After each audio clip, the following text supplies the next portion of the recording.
and he was obviously lying. And when he was the provost of MIT, one of his jobs was to get as much money from the Pentagon as possible to finance MIT defense research.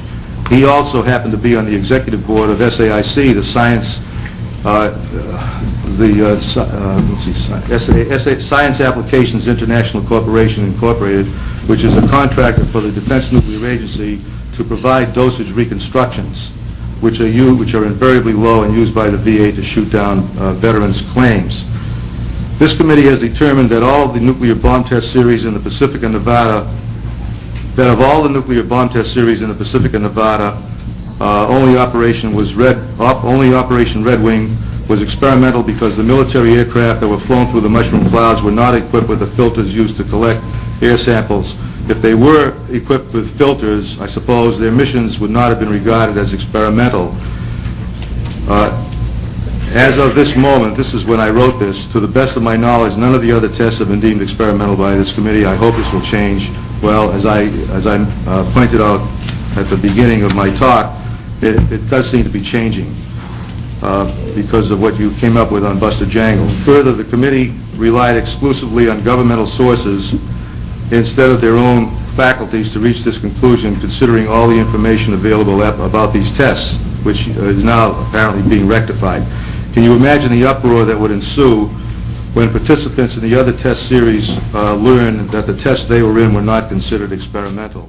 And I have had a 20-year involvement with the people of the Marshall Islands, beginning 20 years ago as a young Peace Corps volunteer on Utrecht, one of the downwind atolls from Bikini, which was hit with a very substantial amount of radioactive fallout from the U.S.'s largest hydrogen bomb thermonuclear weapon at Bikini in 1954.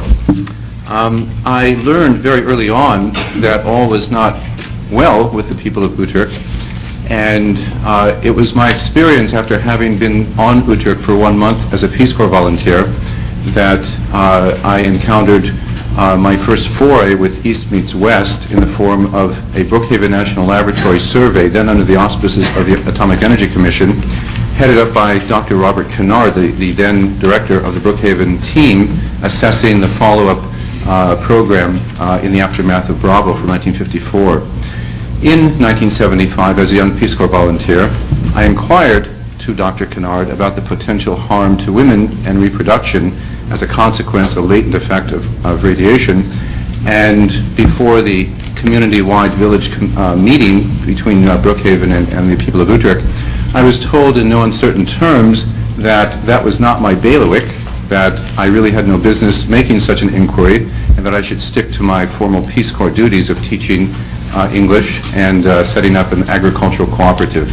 That is, it was 20 years ago for me that I began to sense that something was rotten in the state of Denmark. When Eileen Wilson presented my family with the facts that this man was indeed CAL-3, a human nuclear guinea pig, I wondered, could this be the reason, the origin, the root cause of this depressed character that I considered all along to be my grandfather? He lived over 40 years without a zest for life and with a pain I imagine was without equal. For I understand that the reality of life for the African American man in the 1940s was already a predetermined bleak one, dictated by the white man's tyrannical power of economics, politics, and to a certain degree basic freedom. Being born a black male was already a handicap. Having a limited education was a further handicap. Then to add a physical handicap due to being basically tricked into donating a body limb for science. With all of this in mind, I now understand how alcohol could relieve his reality, how depression and schizophrenia could take control of his life, how his feelings of hopelessness shattered such a promising future. Involved. I'll give you an example. After Operation Crossroads, it was determined that on the ships, the target ships, that objects that were painted lighter in color showed less radioactivity than objects that were painted darker in color. I happened to meet a Navy veteran of Operation Hardtack 1 when I lived back in Pennsylvania, and he had served on the USS Boxer as an enlisted man in Operation Hardtack 1, and he told me that in preparation for one of the bomb tests, the enlisted men of the Boxer were told to line up on the flight deck and cover themselves with their mattress covers, which were white, and turn their backs in the direction of the detonation, and while the officers were in the enclosed bridge.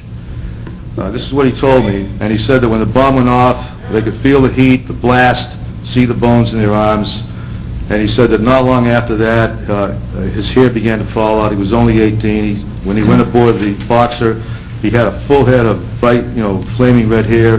His hair fell out, then his teeth began to fall out, and now he frequently has cysts on his body that have to be removed.